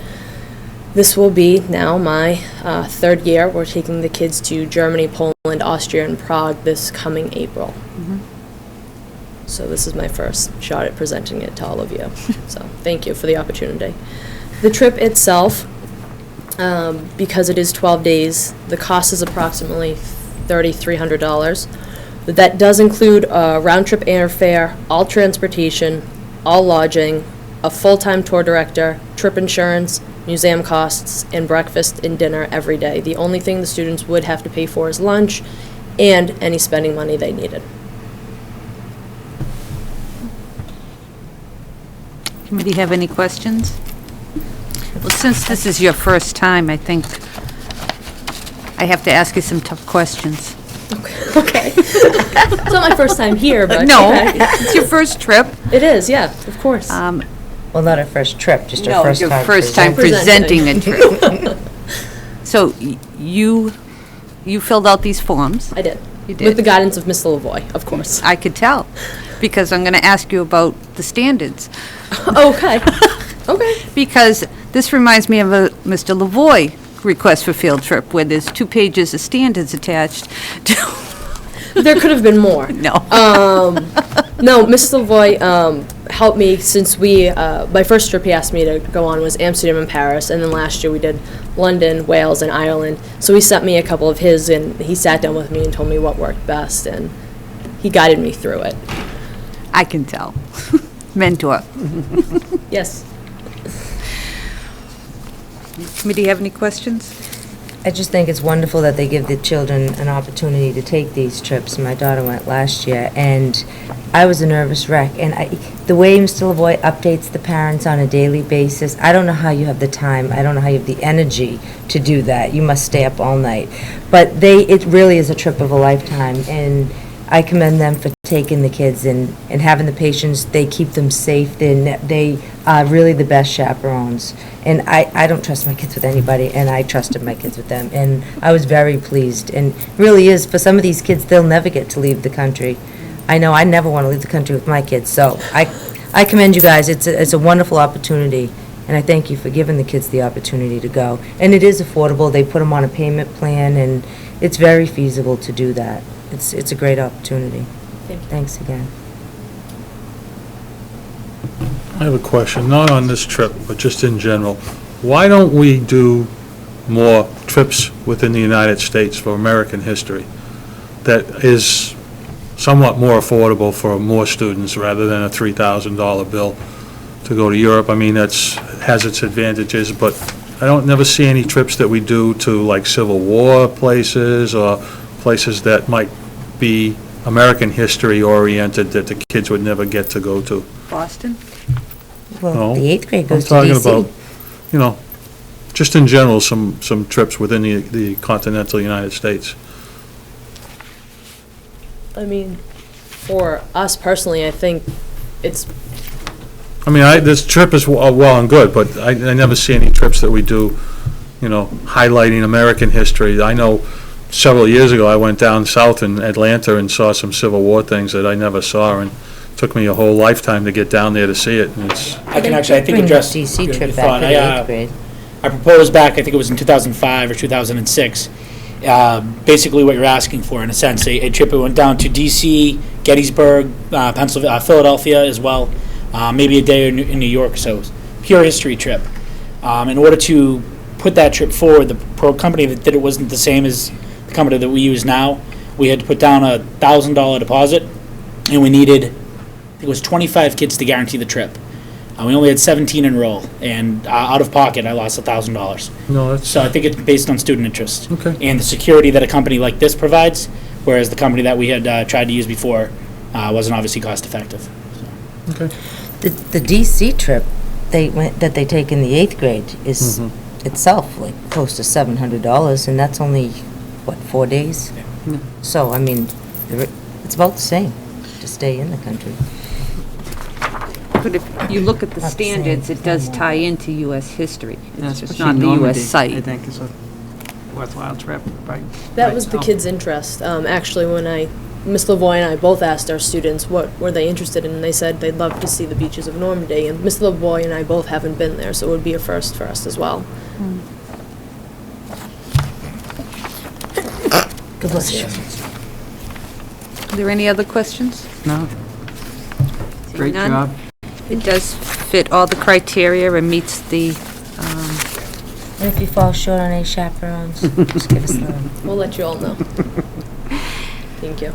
so falls within the policy. Of course, it's, Does, and superintendent's recommending. absolutely. Committee have any other questions? Do I have a motion? Make a motion to accept the trip to We'll Normandy. approve the trip as presented. And any discussion? All in favor? Aye. Opposed? Motion passes. Good luck. Have fun. Signing it right now, so I...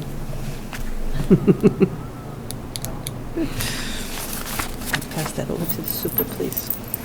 I remembered to put it out this I time. know you did, Took me thank a you. few meetings. Chasing it down. Thanks.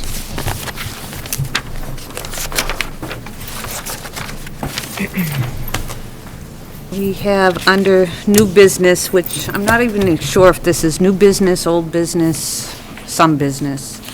Several years ago, and it was several years ago, and over the last several years, but more closely within the last 3 years, the school committee has advocated for better financial practices, and especially with monies being collected after the last audit, more procedures. I mean, every audit, procedures were put into place. We've changed over business managers a couple of times.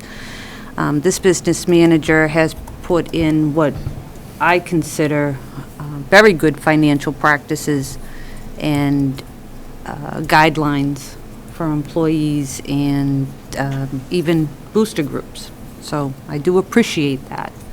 But I want to emphasize that it was an initiative of the school committee many years ago to tighten these up and tighten up the practices. Looking at our finance policies, which say absolutely nothing. I'm not sure if, and one of the issues that came up earlier is cash deposits. We have a whole procedures, and we support the procedures. We set policy, administration creates procedures.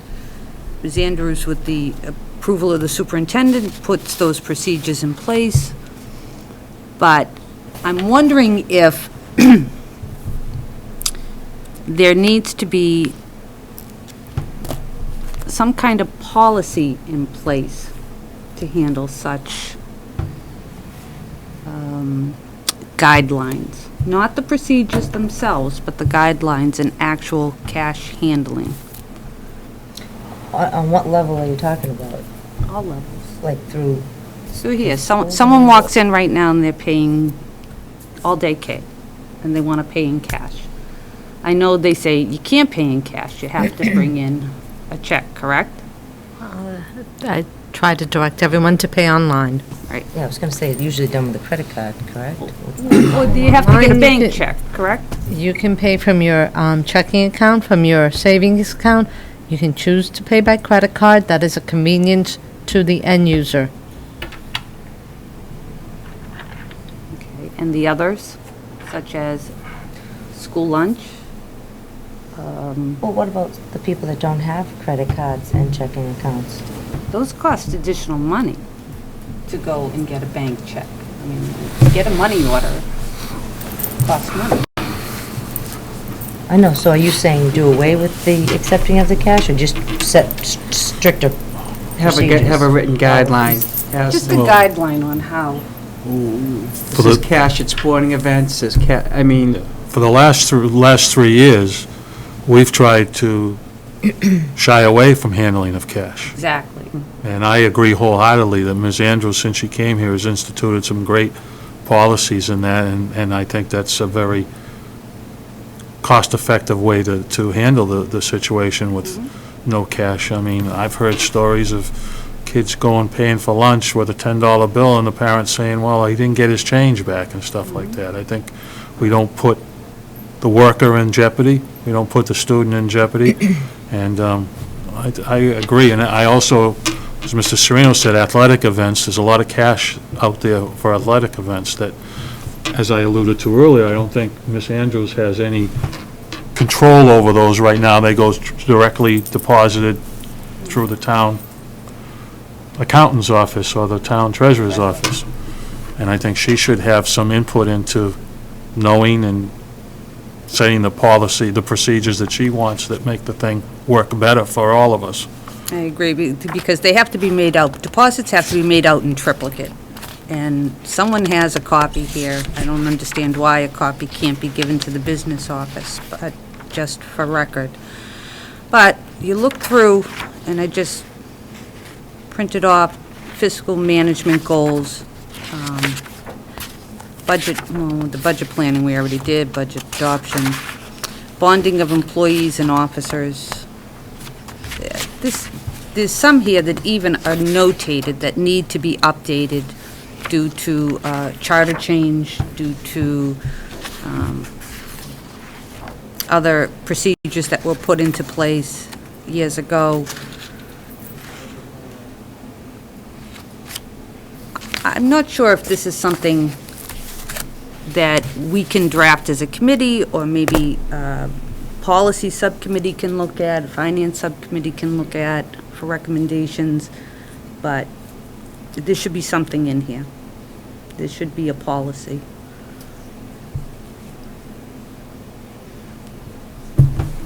If you want, I'm setting up a policy committee, subcommittee meeting. If you want us to take that up at that meeting. I'll pass you a copy of this, and I might even say the finance subcommittee, since you sit on that as well. Yep. Maybe you can have some discussions there, and with some input from the finance director on that end, maybe we can develop something, because I could certainly draft something as a proposal, and I almost did that, and then I kind of held back and said, let's see where the issues are and what needs to be in a policy, because we do not set the procedure, and I'll emphasize that again.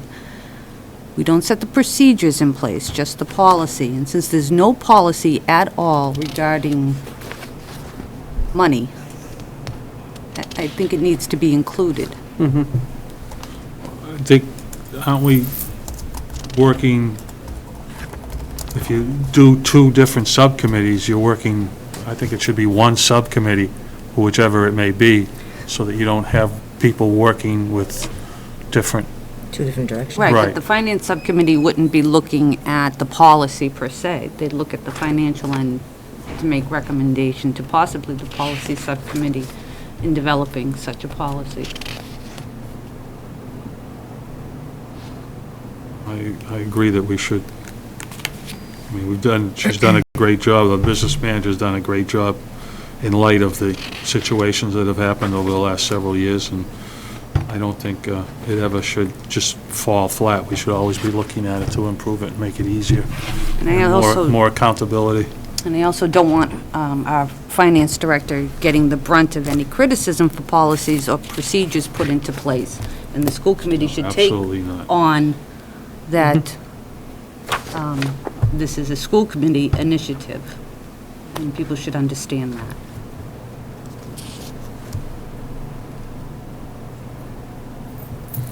So I don't think I need a motion to refer that. You think you can? Yeah. Or if you want, I could give you the half draft that I started as a starting point, but I think maybe it would be better if you could sit with the finance director, maybe the superintendent, and get some input with them first. Yep. Is that acceptable? Yeah, absolutely.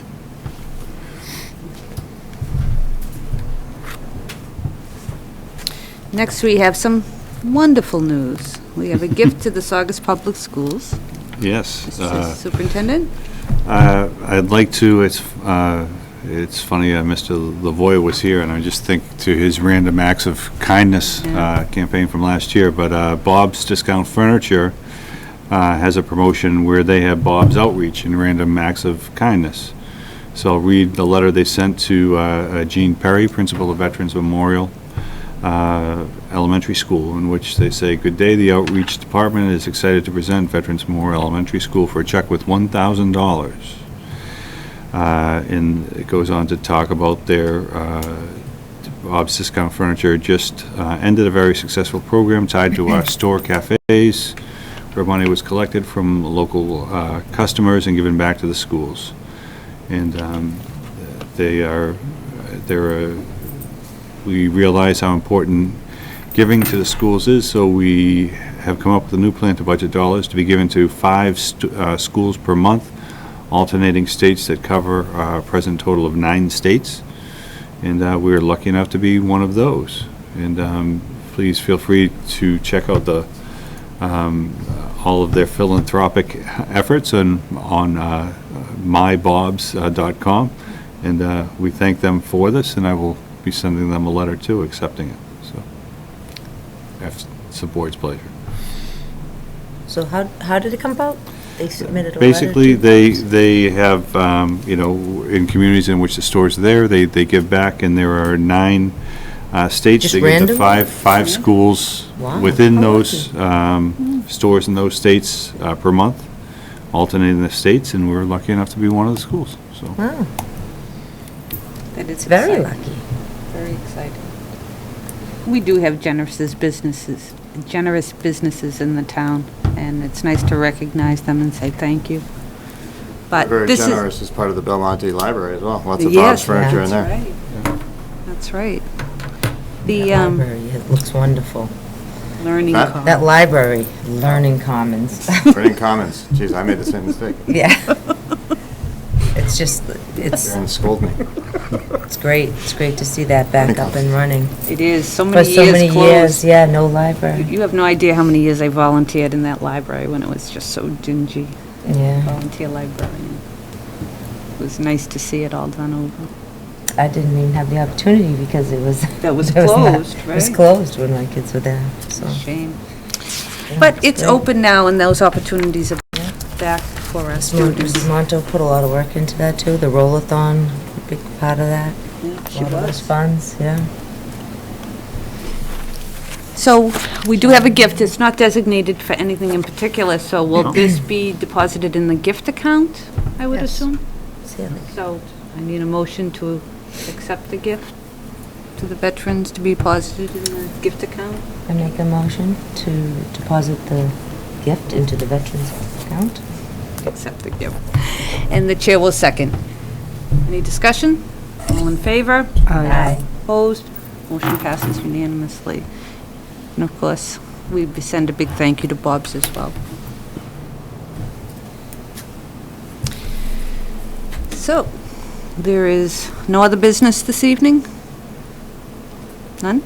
We do have a request for executive session regarding I don't know if it's negotiations, we'll include that in non-union contracts.